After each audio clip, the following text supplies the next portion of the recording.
Ставим 6 основни точки. Ако нещо възникне в хода на работа, тогава ще коментираме и него. Първо ще си припомним какви са настройките на интерфейса и как да ги променяме според нашите нужди. След това аз, Филена, ще ви покажа как да вмъкваме скици, бележки и връзки в своите презентации. Нещо, което загатнахме предния път, но сега ще разгледаме по-задълбочено. След което ще се запознаем подробно с работата на инструмента Галерия. До момента вебинарите, които сме правили, са предимно били насочени към по-общите теми. Желанието ни в предстоящите вебинари е да разгледаме по-детайлно отделните инструменти. И ето всъщност днес започваме с инструментът Галерия. Също така ще обърнем сериозно внимание и на бутоните за заснемане на екран, за аудиозапис и за видеозапис. Така че сега давам думата на Свилена, за да ни разходи по интерфейса и да ни обясни как да променяме настройките тогава, Така, когато е нужно. само да ми разрешиш да споделя, защото в момента ти си нашият хост. Добре, само че... Само една секунда. Ами всъщност ти е разрешено. Може би аз трябва да спра да Да, споделям. да, това е. Да. Така. Виждате, че след като вече сме се регистрирали, може би сте видяли нашите видеа и сте били на нашите предишни вебинари. След като се впишем от настолното приложение на Мозабук, вече сме влезли в нашия локален акаунт и сме отворили една съществуваща публикация. Или в случая това е нашата презентация за днес. Първоначално екранът при вписване може да изглежда по няколко начина. Може да виждате лентата в този вид отдолу. Това е лентата с всички приложения, по-голяма част от тях, които са визуализирани тук в долният край на моя екран. Както сме казвали и в предишни наши вебинари, всичко в Мозабук може да бъде провлачвано, пускано и репозиционирано. Или тази лента може да бъде премествана с различен изглед. Как да настроим всъщност какво да виждаме на тази лента, как можем да достъпим до основните настройки на Мозабук, а всъщност и понякога е възможно при вписване да имате различен от този изглед. Сега ще разгледаме това. Търсим зъбното колело, това са нашите настройки. Отваряйки настройките, можем да видим, че те са категоризирани. Имаме общи настройки, оформление, профил, актуализация и тук всъщност долу имаме 4 менюта, които са ни за помощ. Помощ винаги можем да открием както от тук, така и от въпросителният знак горе, който е за помощ, също така и от бутонът за бързо търсене или тази лупичка, която е в горният десен ъгъл. Нека да се разходим в менюто за настройки. Кликайки върху менюто за настройки, можем да видим всъщност каква част от инструментите да се показва в тази лента. Виждате, че аз съм отметнала разширен. Или аз съм избрала да виждам всички тези инструменти да бъдат визуализирани през цялото време отдолу, защото използвам почти всички от тях и за мен това е много удобно. Разбира се, при първоначална работа с софтуера или когато софтуерът е инсталиран за работа от ученици, в зависимост от възрастта на учениците, можете да променяте това, като виждате, като кликна на нормален, намалява броя на инструментите отдолу, а когато натисна обикновен, всъщност дори излизат съвсем в този изглед и те се скриват. Аз лично препоръчвам при първоначална работа с софтуера да започнете с нормален изглед или този, който е ето тук в средата на тези три опции, защото ще ви дадат достъп до ключовите инструменти. Няма да ви объркват с твърде много икони, но всъщност всичко необходимо е там. Аз ще си го оставя да бъде на разширен. Тук вече имаме настройки за търсене, тематични области, класове могат да бъдат разгледани. Прехвърляме се на следващата настройка или това е настройката за автоматичен запис.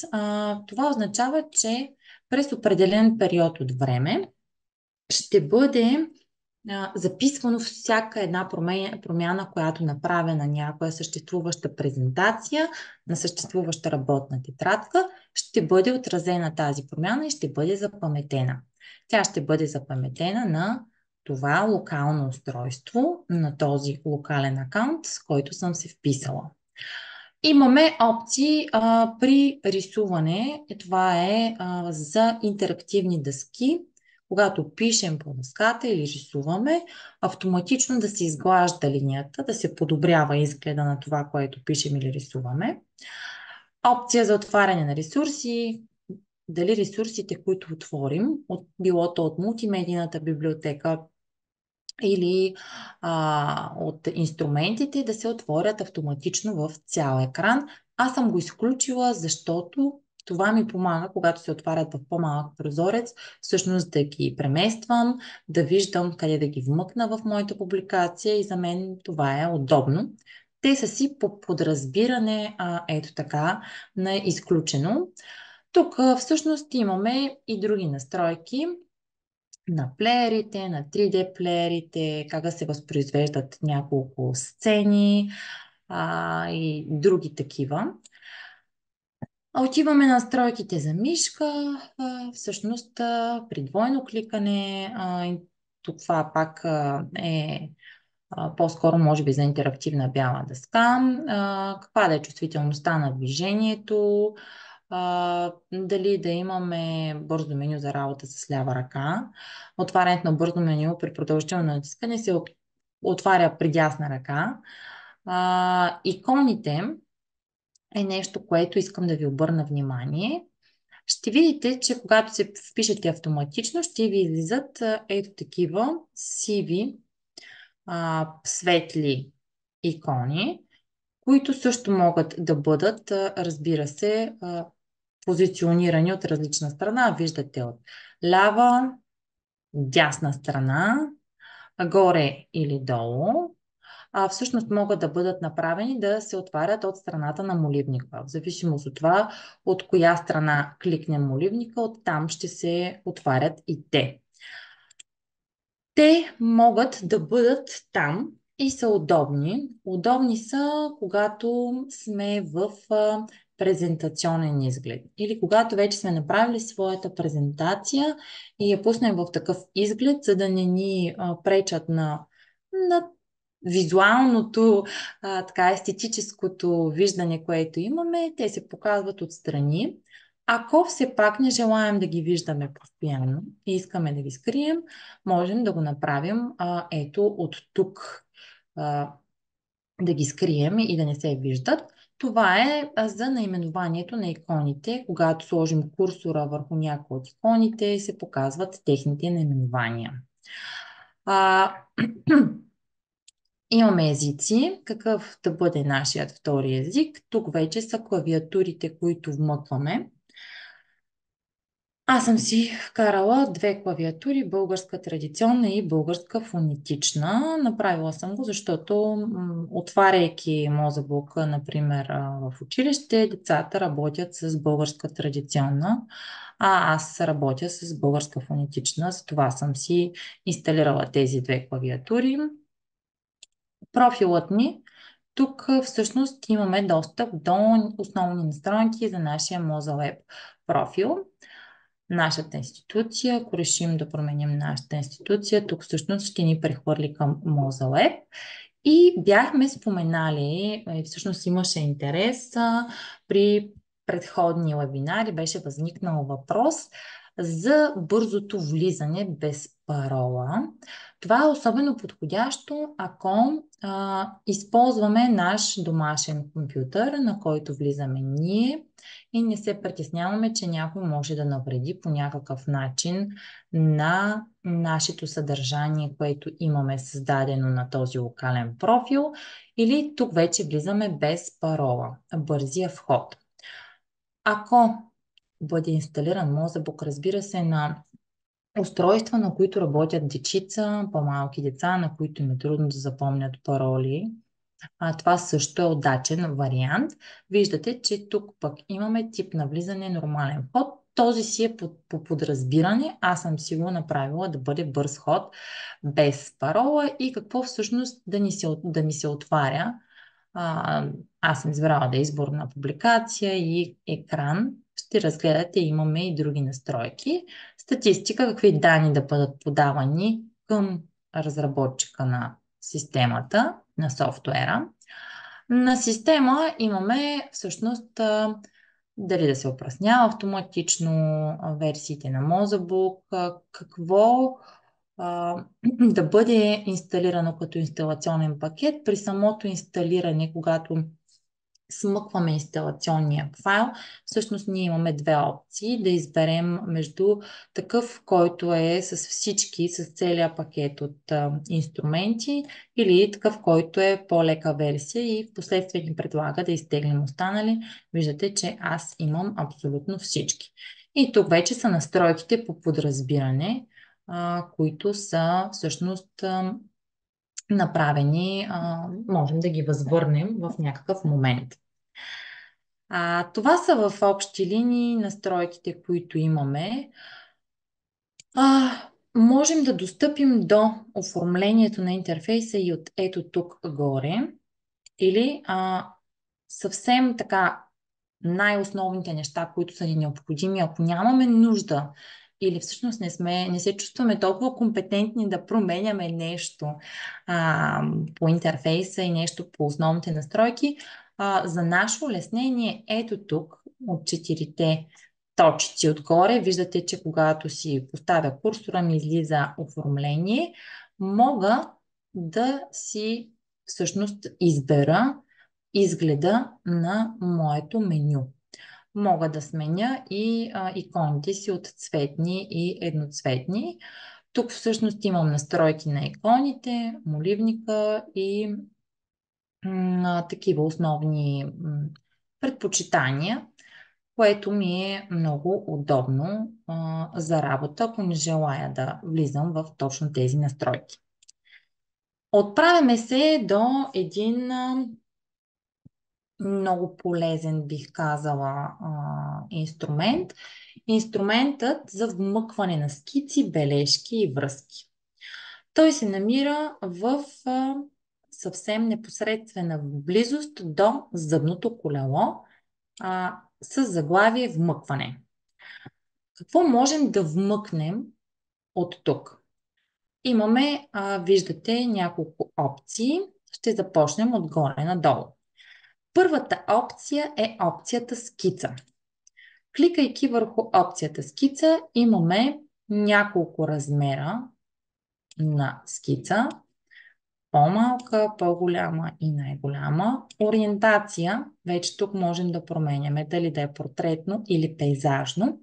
По подобие на избора на нашите страници, можем да изберем текстура на фона и цвят.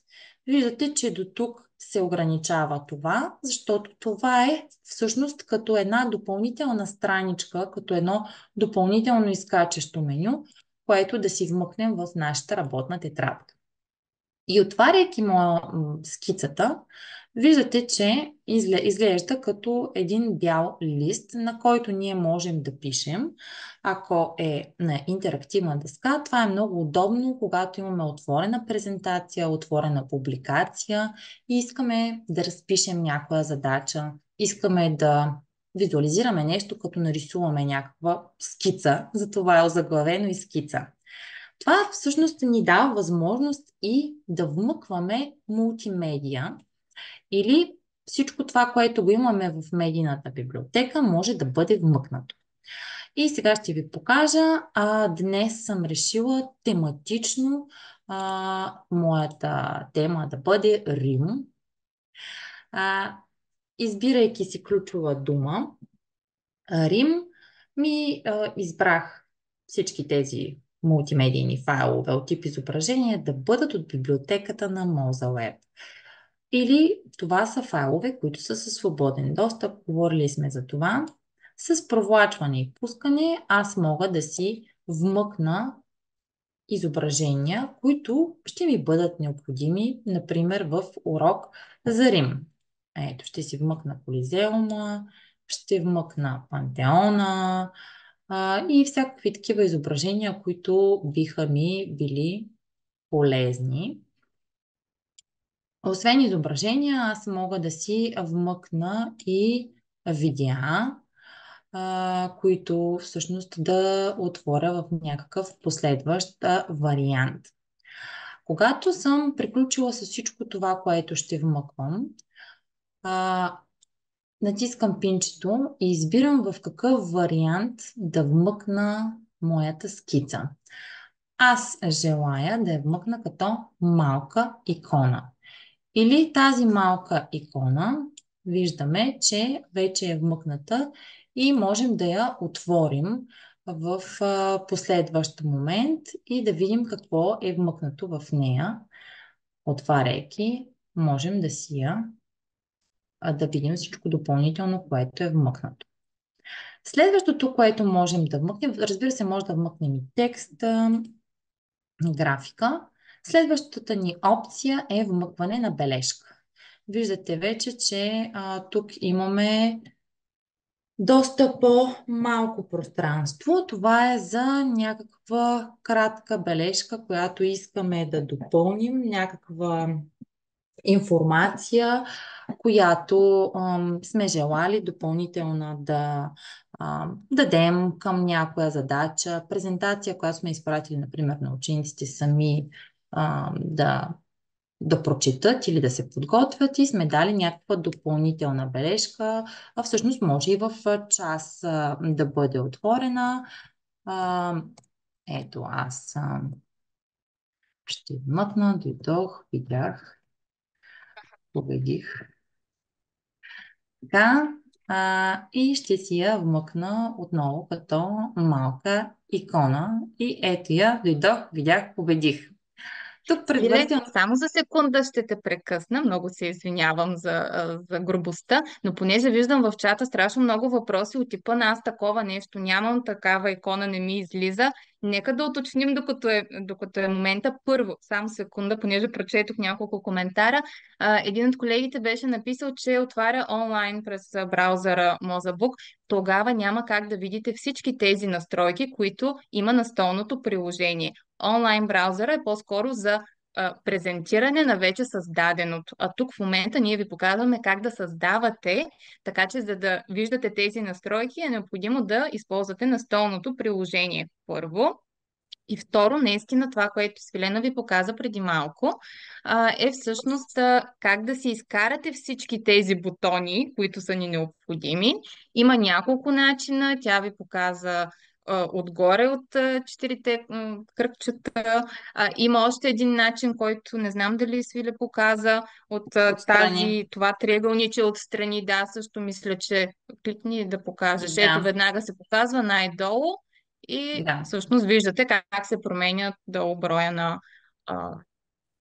на иконите. Ако сте в настолното приложение и направите това, със сигурност ще ви се появи кламерчето, за което Свилена така сладкодъмно ви разказва. Извинявам се за прекъсването, но явно колегите, което е чудесно, явно искат в момента, докато обясняваме, да правят нещата, което е най-полезното, което могат да направят.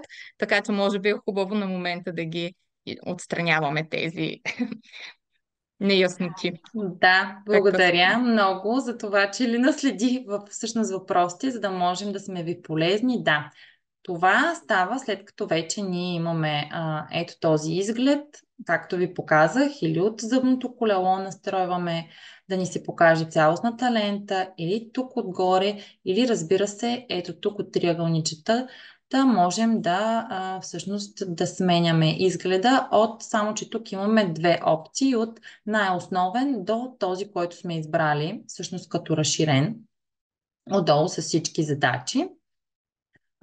Ето, което исках да ви покажа, че всъщност поставяйки курсора върху моите вмъкнати бележки, аз мога да видя кратко превю или кратък изглед на това какво има вмъкнато в тях. Следващата опция е опцията за вмъкване на линк. Ето тук всъщност може да се види, че можем да вмъкнем линк, да му поставим заглавие, връзка и ключови думи по абсолютно същият начин, по който вмъкваме и други ресурси. В случая аз ще си отворя в браузъра и от браузъра ще си вмъкна линк на някакво съдържание, което аз желая да отворя. Ето, виждате, това е копиране на линк от Википедия за Рим. Разбира се, ние можем да отворим браузър и от ето тук, но ви показвам всъщност варианта, по който можем да вмъкнем линк от външен браузър, който не е от вградения в Mozilla. Тук вече също трябва да сложим някакви ключови думи. Вмъкнала съм си линка към Википедия, озаглавила съм го, избирам как да бъде запаметен, избирам да бъде от типа на малка икона и кликвам всъщност тикчето и ето ще го видите ето го тук. Вече, когато натисна, директно ми го отваря в браузъра, който е вграден в Mozilla, което е прекрасно, защото не се налага изобщо да излизаме от това приложение. Следващата опция е за вмъкване на онлайн видео. Абсолютно по същият начин се случва и това. Онлайн видео, което всъщност е видео, което е извън ресурсите на Mozilla. Ето тук, вижте, аз съм вмъкнала видео, което е от Рим. От YouTube за Рим. Директно съм си вмъкнала линк, който ме препраща в YouTube и съм го запазила. И това, което всъщност е много полезно, е това, че можем да си вмъкнем линк към страница. Виждате, в момента съм на страницата, която аз бих желала да вмъкна. Това е много важно да се отбележи, защото на страницата, на която дори е записано, моля, отидете на желаната страница, за да вмъкнете връзка, след това натиснете бутона, за да я поставите. Виждате, ето, кликам, аз съм на желаната страница, нека се преместим примерно на ето тази предходна страница, линк към страницата. И виждате, че премествам се на тази страница, където искам да я вмъкна. Натискам бутона и вижте сега, когато кликна, отивам на страницата, на която бях. Всъщност може да се случи това и между различни тетрадки, които са отворени. Ето тук в случая аз съм вмъкнала страничка от една книга. Ето е книгата. Книгата е отворена. Виждате линк към страницата. Така. Отивам в другата тетрадка, в която искам да я вмъкна. Натискам тикчето и когато кликна, се прехвърлям на тази тетрадка.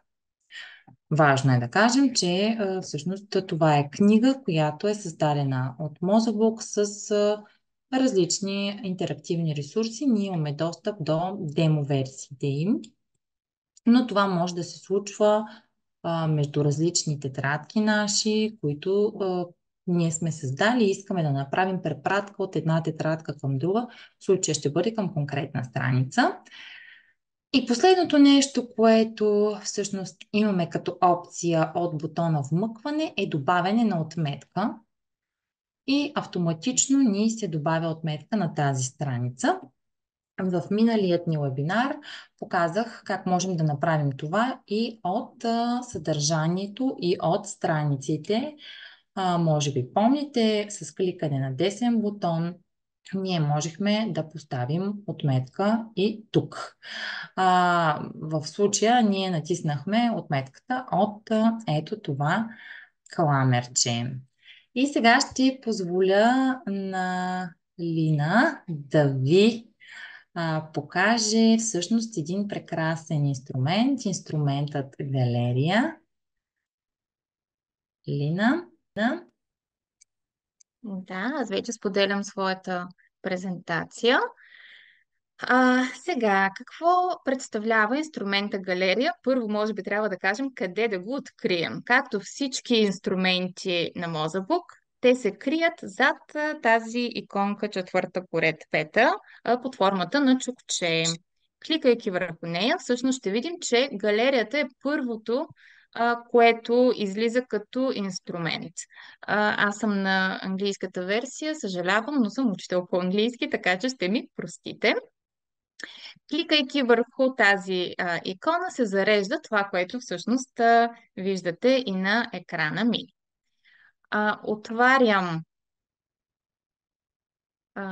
отварям приложението и всъщност със самото кликване върху него ми се зареждат изображения, тъй като това е галерия с изображения.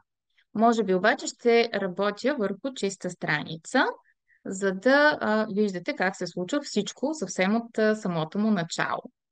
Ето е моята галерия с изображение, която, както виждате, все още е абсолютно празна. За да я напълня, е достатъчно да кликна върху празното поле, горе на снимката, за да ми се отвори медийната библиотека. Надявам се, че я виждате всички. В случая аз съм решила, макар че съм учител по английски, този път да направя една галерия с портрети на известни композитори. Както виждате, дори съм потърсила вече в търсачката портрет на Йохан Себастиан Бах. В случая търся в Mozebook, в галерията на Mozebook, тъй като знам, че такова изображение съществува. Ако обаче това, което търсим, не го намираме в тази база с данни, можем да потърсим и в интернет. Разбира се, където виждате, че има също страшно много ресурси, но тези, които са в Mozebook, знаем, че са защитени, т.е. можем да ползваме без проблем и без притеснение, че нарушаваме нечие авторско право. За да вмъкнем този портрет, това изображение в нашата галерия, е достатъчно само да го провлачим на мястото. Можем, тъй като в момента ни е абсолютно празна галерията, можем да пуснем изображението в голямото поле или в някои от долните полета, без никакво значение къде точно ще го поставим.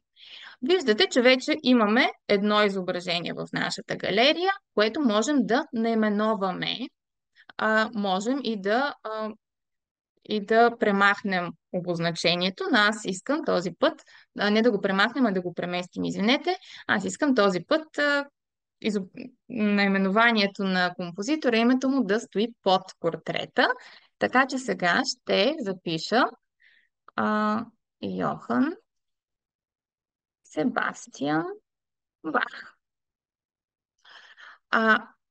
Ето вече имаме галерия то все още не е галерия, имаме един портрет. Освен това обаче, освен изображенията, аз бих искала моите ученици да свържат портрета с някакво музикално произведение.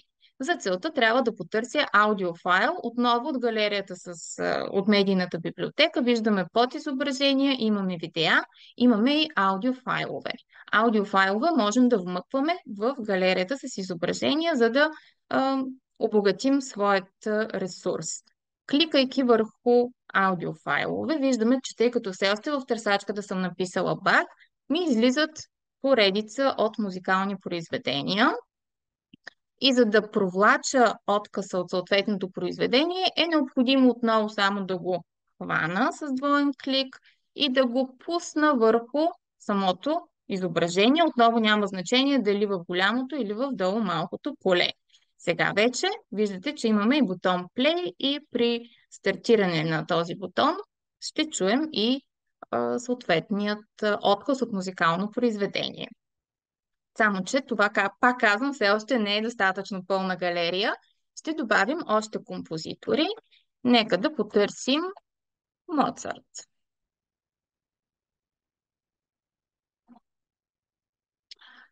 Първо обаче ще потърсим негов портрет. Ето този е един от най-популярните. Така, отново ще напиша името на композитора. Wolfgang Amadeus Mozart. Така. Това надписване е важно, ще ви покажа след малко защо. Важно е за моите цели. И отново ще потърся музикално произведение. Ето вълшебната флейта. Така и вече имаме два портрета с две музикални произведения към тях. Продължавам да пълня своята галерия. Този път ще потърся Бетовен.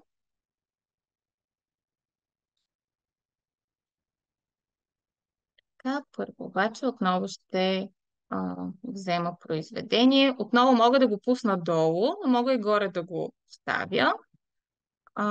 И сега ще си запиша Лудвиг ван Бетовен и ще го свържа с естествено деветата симфония. Не естествено, но с деветата симфония.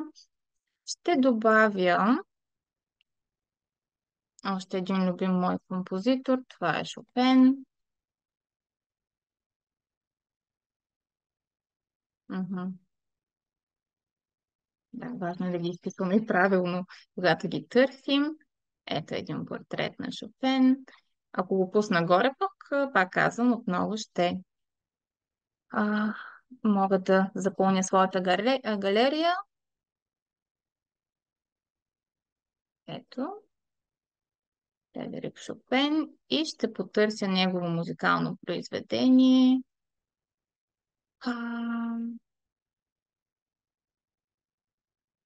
Например, революционния етюд. Така, искам обаче да вмъкна и български композитор. А, ще потърся в интернет портрет на Ванчо Владигеров.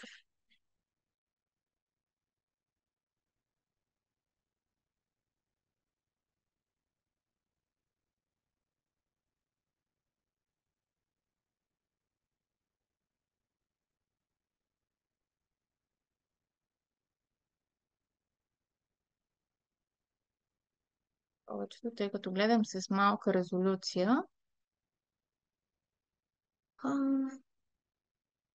ето, ще взема този на младини.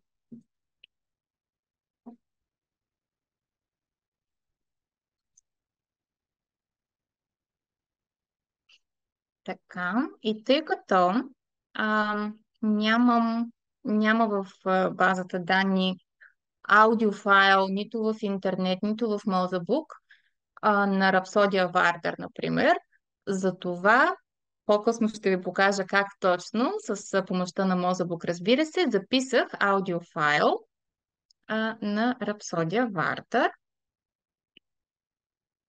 и отново я вмъквам тук. Когато нашата галерия е запълнена, приемаме, че тя вече е запълнена, знаем от любимия бутон, важния бутон за вмъкване и запазване, ще запазя своята нова галерия като голяма икона. И вече, ако кликна върху нея, мога да работя в клас и да покажа всъщност на децата. Виждате, ако кликна в синьото поле, пък скривам долу останалите портрети, т.е. не се знае какво следва. Ето моите 5 портрета с аудиозапис към тях. В момента обаче няма да пускам аудиозаписа, но пък ще споделя в Mozilla Web с всички вас тази галерия, така че вие ще можете да я достъпите. Как се случваше това, също ще покажем. С десен бутон маркираме самият инструмент и от падащото меню горе от триъгълничето ще изберем качване в Mozilla Web. В случая на английски Upload to Mozilla Web, но качване в Mozilla Web. Ще избера да споделя това публично, така че всички вие да имате достъп до тази прекрасна, богата галерия и ще я озаглавя галерия композитори.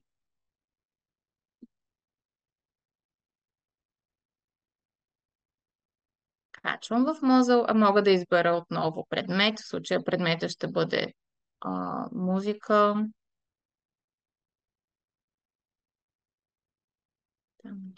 Ето, музика. Ще избера клас, предполагам. И да дори в трети клас моята дъщеря учи за известни композитори, но да изберем четвърти. Можем да въведем ключови думи, по които да търсим по-лесно, както ние, така и колегите ни, с които споделяме. Мога да избера да споделям само с учители, което значи, че учениците с техните профили няма да имат достъп до тази галерия, освен ако ние не решим да я показваме. И след като сме готови, качваме в Mozilla Web нашата галерия. Изчакваме, за да ни даде сигнал, че е успешно качено. Понякога се случва и да не се случат веднага нещата. Няма да губим време сега. Ще опитаме отново малко по-късно нашето качване, но обещавам, че ще имате достъп до него. Може да го споделим и във Facebook групата. Така, освен, че можем да създадем галерия, казах, че не случайно надписвам портретите, не само естествено за да обознача кой е, а и за да мога после да улесня своята работа, създавайки интерактивно упражнение на базата на тази галерия, която сме създали. Това, може би се досещате вече, се случва от бутона с плюс най-вдясно. Надявам се, че всички го виждат. Кликайки върху този бутон плюс, просто само с един клик, наистина автоматично ни се генерира упражнение от Mozilla Web, тъй като не съм си сменила езика. По подразбиране ми излиза на унгарски. Ако сте на български, няма да се случи така. Отивам на редакция на упражнение, за да сменя своето условие. То ще бъде: свържете портретите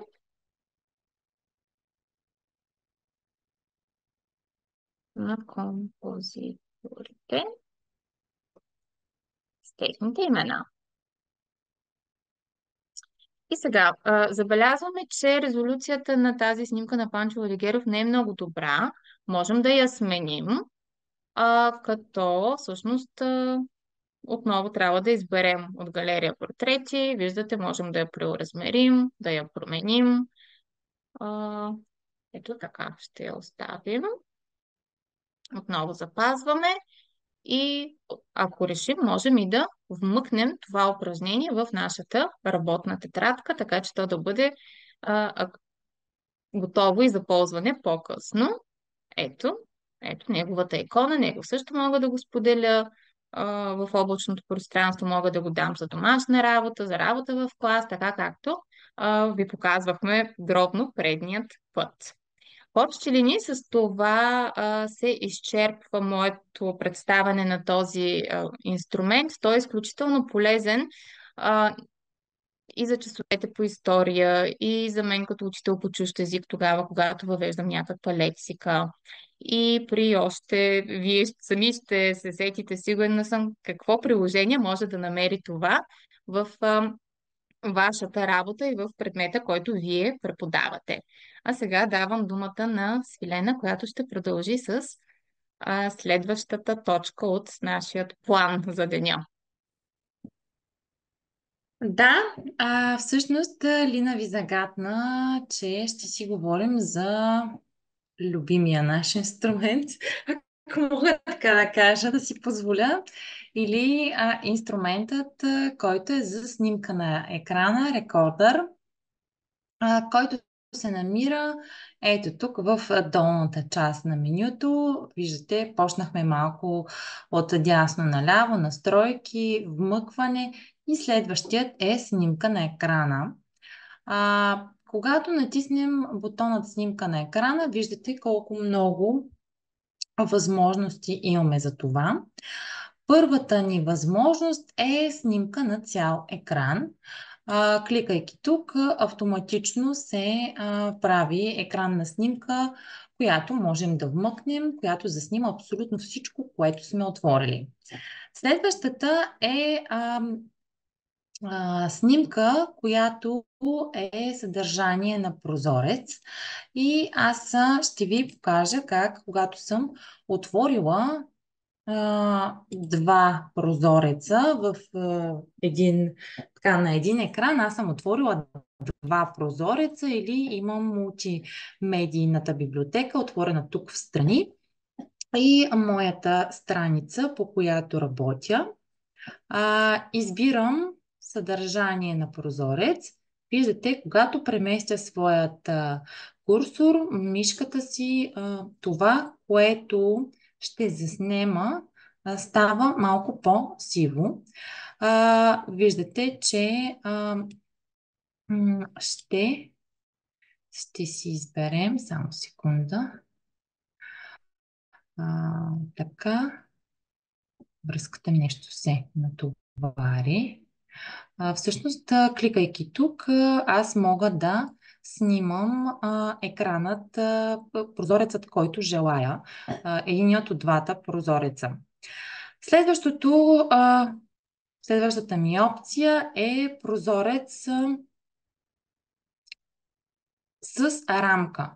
Или отново ще избера един прозорец, но тук вече ще имам и снимка на неговата рамка, само че ще да споделям за секунда, защото имаме някакъв проблем технически.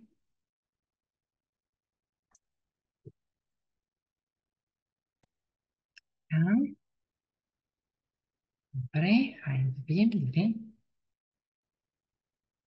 ще се появи.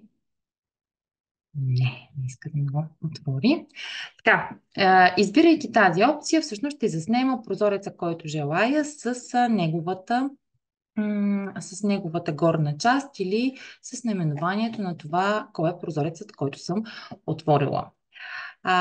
Това, което е много полезно е възможността за изрязване на част от екрана или когато желаем да заснемем само дадена определена част от екрана, не желаем да заснемем абсолютно всичко. Тук вече имаме няколко опции. Едната е с така нареченото ласо. Вече виждате както си го позиционираме. Ето това е изображението, което аз съм изрязала. Мога да го вмъкна. Разбира се, там, където аз желая. В случая аз мога да отида на моята тематична страница, която е за Рим и мога да го вмъкна ето тук с десен бутон на позицията, където кликвам с мишката. Мога да в случая съм си вмъкнала и съм си отворила нещо друго. Виждате, ето от тук, от копиране, мога да го вмъкна където пожелая. Ето, сега ще се случи. Ето. Може да изглежда по този начин, да си стои абсолютно като изрязано изображение. Мога, разбира се, да го направя на малка икона. В случая това не е най-доброто изображение, което съм изрязвала, но ще го вмъкна в в тази публикация. Ето, че мога да изтрия това, което не ми харесва. Виждате, че тук ми се появи едно плаващо меню. Малко ще ви кажа откъде се появява то. Отиваме на фрагмент от екрана. Тук вече мога да избера, разбира се, вече по-адекватно правоъгълник, който съответно също мога да вмъкна, да изрежа, да копирам или да го сложа там, където желая да го поставя. Отново с копиране и с поставяне всъщност се случва и с провлачване от страница в страница. Ето това е пантеонът в Рим. Вижте, тук сега ще си сложа информация за пантеона в Рим. Желая да оставя ето така под формата на изображение. Не искам да бъде под формата на малка икона, искам да си се вижда цялата и да си бъде в моята презентация.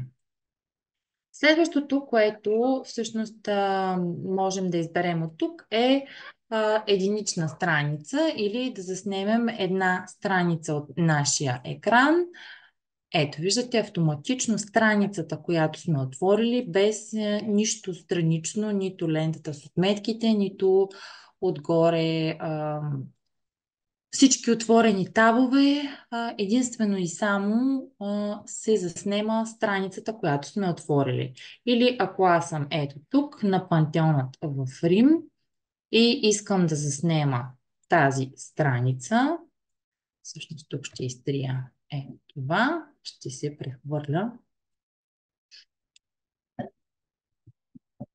Така, разчиствам всичко, което искам да видя и тук вече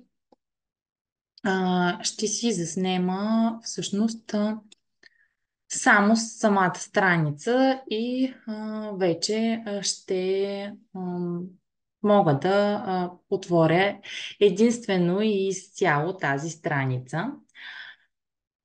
Мога да го направя и от... Всъщност тук имам двоен изглед. Така. Алтарът на мира. Отваряме го. И заснемаме това, което желаем да видим.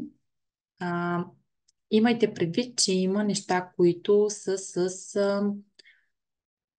контрол и не можем да правим скриншотове, не можем да правим записи на неща, които подлежат на авторски права. В случая тези страници, които са притежани, тези енциклопедии, тези книги, няма как да направим запис на тях, но виждате, че на наши публикации, на наша страничка, можем автоматично да получим цялостен скриншот на това, което сме отворили. Тук искам да кажа, че е много важно да уточним защитата на авторските права, когато създаваме презентации, когато създаваме съдържание, когато си позволяваме да използваме всъщност изображения и така да ги изрежем, трябва много да внимаваме да не нарушим нечии права. Виждате, че в случая аз си направих екранна снимка на моята страница. Даваше ми възможност да изрежа части от книжката, но нали, така, цялата страница не ми позволи. Когато направим много екранни снимки, всъщност къде отиват те? Виждам такъв въпрос. Всички екрани, които ние сме снимали, виждате във всички изгледи, по които сме ги снимали, се пазят ето тук в тази папка запис на екрани. Ние можем всъщност да променим тяхното местоположение или да настроим да се запазват на някое друго място на нашето устройство.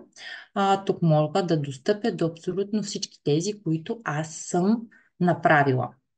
Преди малко ви показах, че мога, направяйки екранна снимка, автоматично тя ми се запазва към публикацията.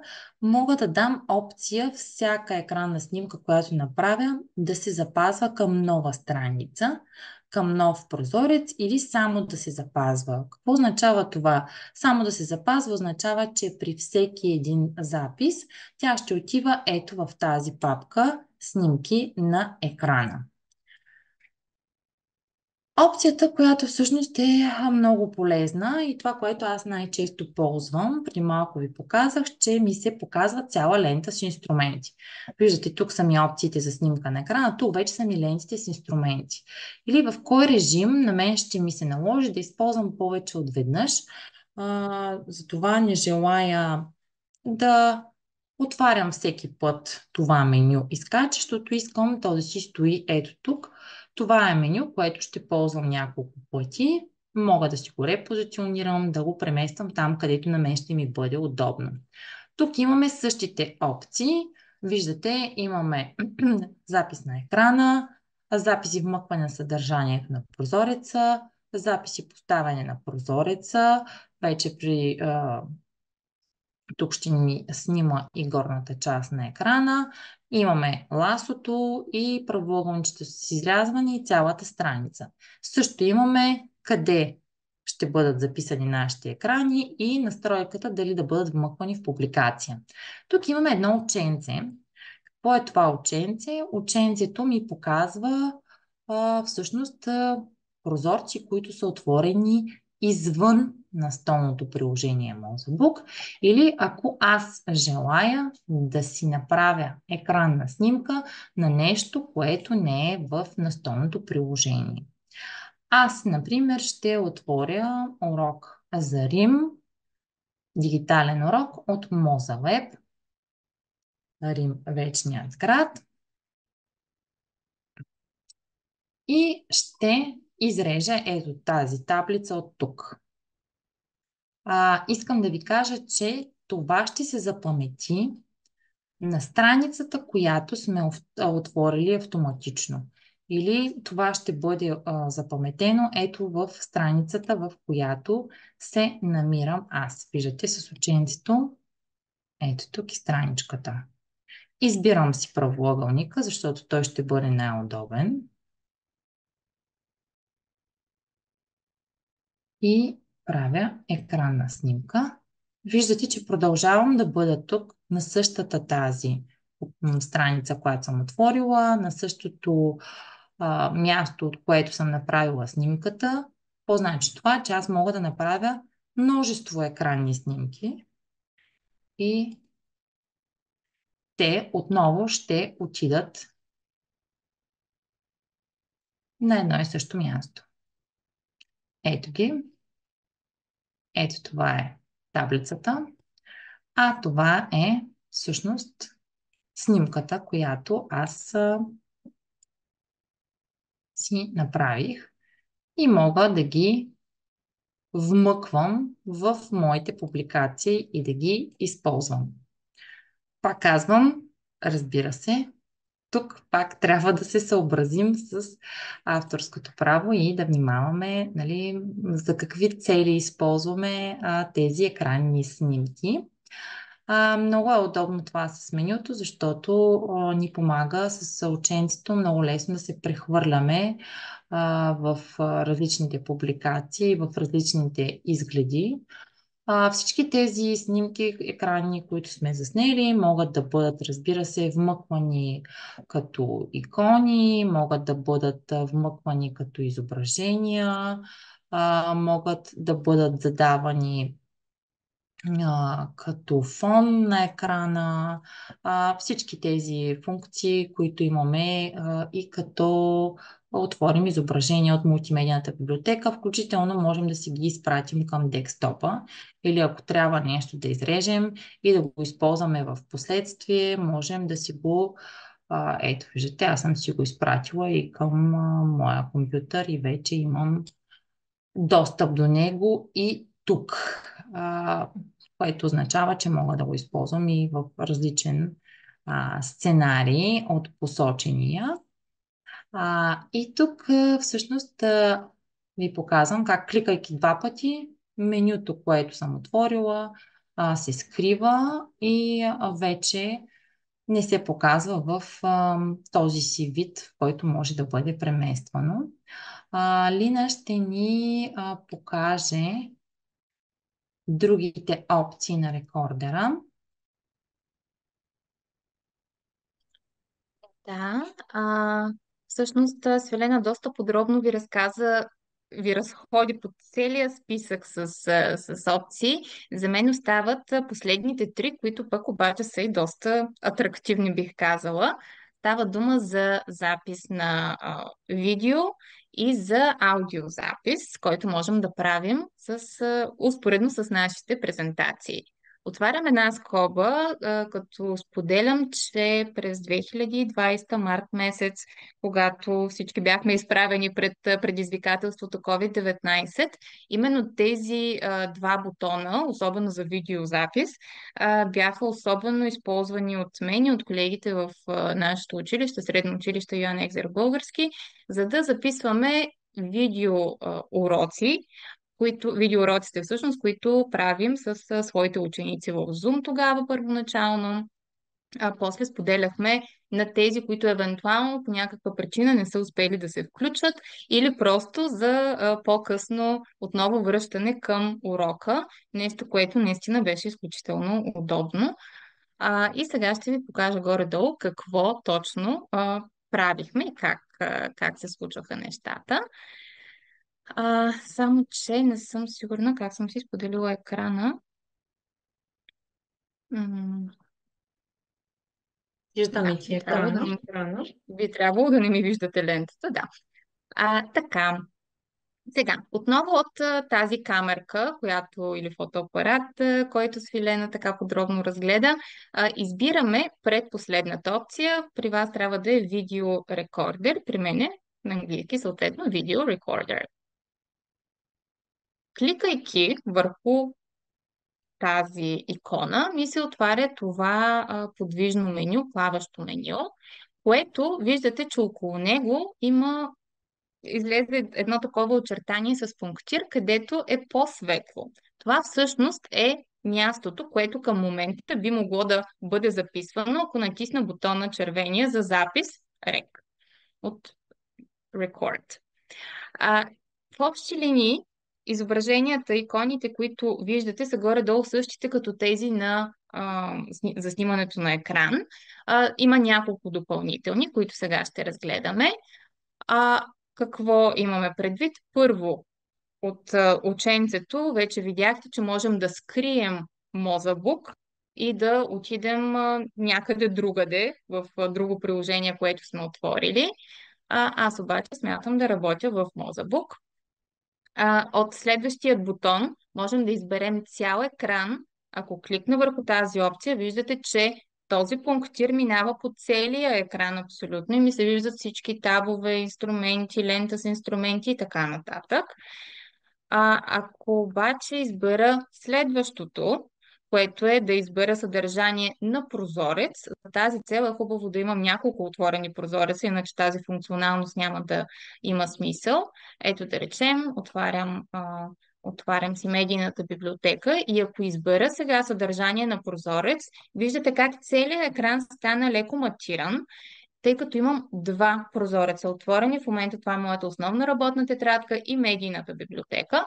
Ако реша да правя запис само на медийната библиотека или пък на някакъв инструмент друг, който съм избрала, трябва да кликна върху съответния прозорец, кликвам и виждате, че в момента той е избран. Той е с пунктир.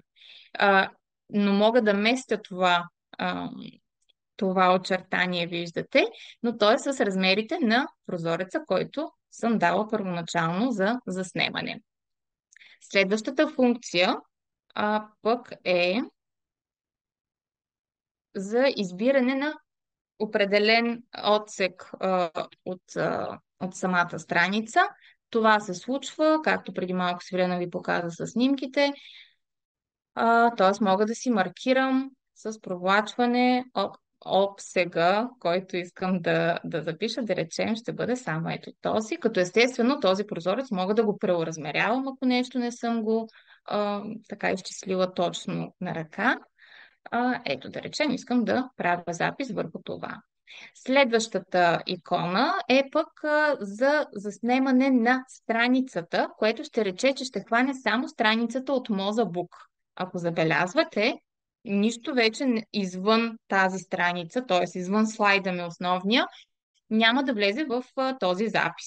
Ще снимам само съдържанието на страницата и случващото се върху нея. Друго, което всъщност следва е папката, където по подразбиране се пазят всички записи, които сме правили и които сме запазили, разбира се. Можем да изберем и качество на записа, високо или нормално. Следващата опция е за избиране на звук, т.е. откъде да идва звука към нашето видео. Имаме три опции. Едната е от звука на компютъра, т.е.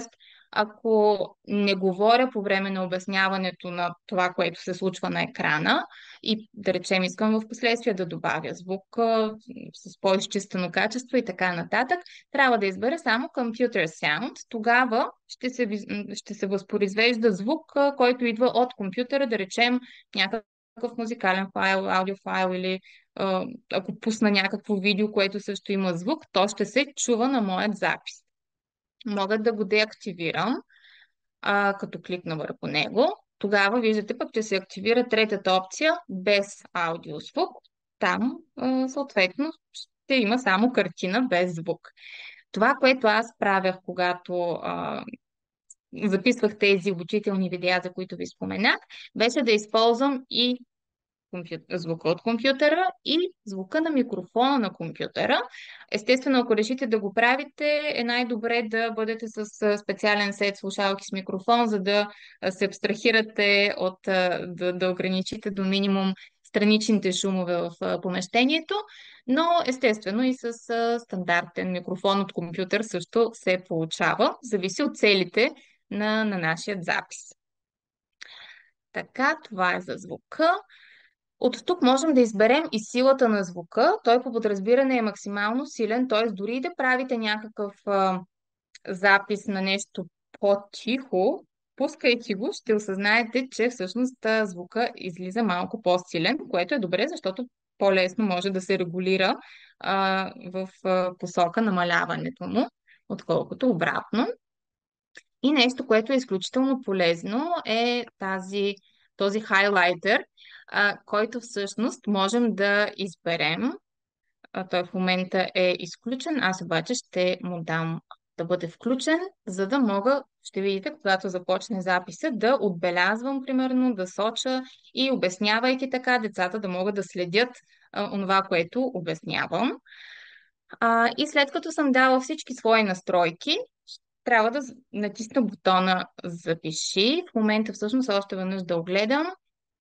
Записвам звук от компютъра, записвам страницата, дала съм хайлайтер и когато съм готова, натискам рекординг, виждаме 3, 2, 1, предупреждаваме, ето вече започва да снима.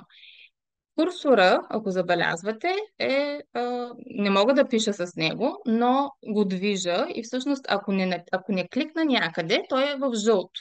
И така мога да посоча, ето тази икона е за еди си какво, тази ви отвежда еди си къде. Ако кликна обаче,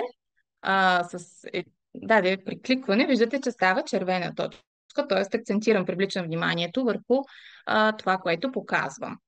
Долу в същото време виждате, че вече имам нови бутони. Едно, че ми тече времето на записа. Второ, имам възможност да изтрия това, което съм създала. За сега няма да го правя. Мога да го спра, мога и да сложа на пауза. Мога и да, забележете, да скрия Мозабук, като записа в същото време си продължава. И да речем, че вече сме готови, тъй като става дълъг записа. Спирам да записвам. Виждате ли екрана? Свиля, вижда ли се екрана? Всъщност на нашето записано видео. Да. Да.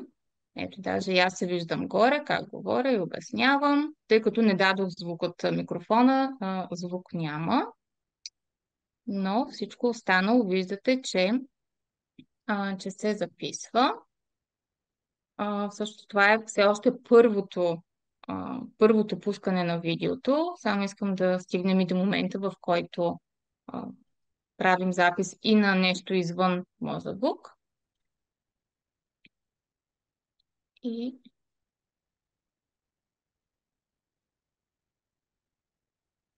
ето, виждате, че можем да показваме неща. Т.е. можем преспокойно да си водим видеоуроци по този начин. И след като сме готови, да речем, това е видеото, което желаем да запишем, отново виждате, че то се отваря в този режим за видео. От пинчето можем да запазим, ето като голяма икона ще го запазим, нашето видео и ще спра. Аз като какво го запазя? Като изображение го запазя. Хайде като голяма икона. Да, ще го запазя. Ето така изглежда моята голяма икона с това интересно видео, което записахме. Другата функционалност, която имаме, се крие зад аудиозаписа. Тъй като времето ни доста напредна, съвсем набързо ще ви покажа какво може да се случва. Отново се появява едно такова меню. Можем да изберем дали да записваме звук само от компютъра. Това означава, че ако пусна Рапсодия Вардър, примерно, мога да записвам само нея, пък аз да продължа да си говоря с вас. Мога да избера обаче и да е успоредно. Това, или пък само да записвам микрофон. Това може да бъде много полезно, ако да речем искаме да запишем, да речем диктовка, която да прочетем в 5 различни класа и за да сме максимално убедени, че всички ще бъдат поставени при равни условия, съответно по този начин да запишем един и същи текст, едно и също аудио. Това просто като идея някаква. Учениците също могат да го използват за рецитиране на стихотворения, да изпращат по този начин на учителите си аудиозаписите. Всички записани аудиозаписи отново можем да открием тук в папката, където излизат аудиозаписи. Виждате, можем да ги търсим и на различни места. В случая тези са на компютъра, аз търся от композитори. Добре, и всички други аудиозаписи също излизат тук. За целта отново трябва да запиша, да натисна бутона за запис, но да натисна бутона. Да, всъщност това е. Веднага ми изкара и записаното аудио, освен че мога да го открия и тук вече под номер 20. И още нещо последно. Това е най-долната опция. Всъщност тази опция включва нашата камера от компютъра. В случая моята камера е активна в Zoom и аз ще я спра само за секунда, за да може да ви покажа какво се случва с другата камера. Всъщност, ето тук ме виждате вече без бекграунда на Zoom, виждате ме в домашни условия, на моя диван. И всъщност виждате, че също имам възможност да записвам, да избера дали да записвам звук от компютъра или звук от микрофона. Ако направя такива видеа или записи, аудиозаписи, всъщност съответно ще мога да ги открия тук. Ето дори тук имам някакви проби преди време. Отново от бутона червения за запис записваме. Горе от падащото меню всъщност можем да вмъкнем този инструмент. Мога да мога да правя запис на самото екранче, което виждам, но лично аз предпочитам да си включа другата опция, в смисъл мога да си пусна тази камера, ако не съм в Zoom, разбира се, и да включа другата опция за снимане на цял екран, тъй като в момента записвам само съответно своето изображение, пък то не е толкова важно. Мога да оставя и still picture, т.е. нали, само снимка да си оставя. Мога да променя резолюцията. Ето, виждате и къщата на Барби до мен. И така, а, спирам тази камера, за да стартирам отново другата. И всъщност с това горе-долу изчерпахме основното, което бяхме планирали да ви кажем днес. И може би сега е добре да видим дали има някакви въпроси, на които не Има, сме да. отговорили. Така, понеже видях една лавина от въпроси от изпращане на лични пощи, колеги, моля ви да си споделяйте личните пощи в чата, за да все пак да съхраним информацията си. Както ви казахме и в началото, както сме процедирали и до сега, на сертификатите ще си ги откриете в вашите акаунти, които имате с служебните си пощи Edumon.bg в Mozalab. В качвания там и само там ще откриете тези сертификати. Ще ви покажем как да се случи това. Ще споделя екран или Лина ще сподели, може би. Малко ще стане Искаш, може и по-бързо. аз. Да, Да. може би. Сега, всъщност да уточним един вид, за да удостоверите, че вие наистина сте обучени, е съвсем логично да можете да влезете във вашите профили в Mozilla и оттам да изтеглите своите сертификати. Ние няма как по друг начин, не ви поставяме домашни, които да изпълнявате, така че няма как по друг начин да удостоверим това. Така, превключих на български, за да виждате това, което и вие ще виждате. В моето бюро отивате в Mozilla, mozilla.bg. От моето бюро, моят десктоп, слизате надолу и търсите качвания.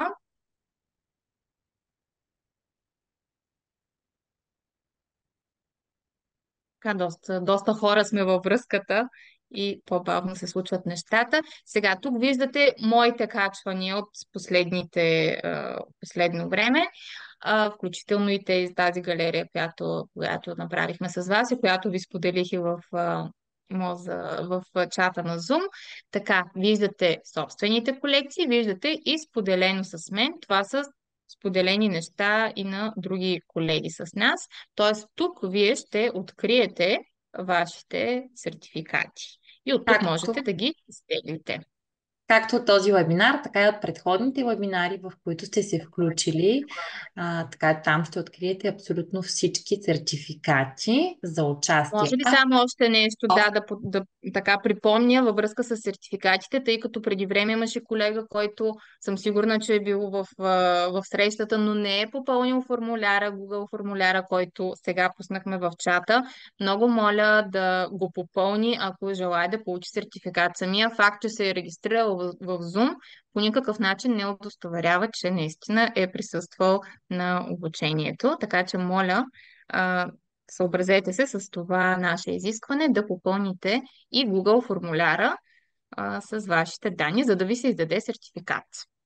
Да, той беше пускан многократно. Мисля, че и сега колегите го споделят. Ако имате всъщност някакъв проблем, ако сте се вписали и не можете да откриете вашия сертификат, може да пишете всъщност на почтата, в която можем да ви дадем обратна връзка bulgaria@mozalab.bg.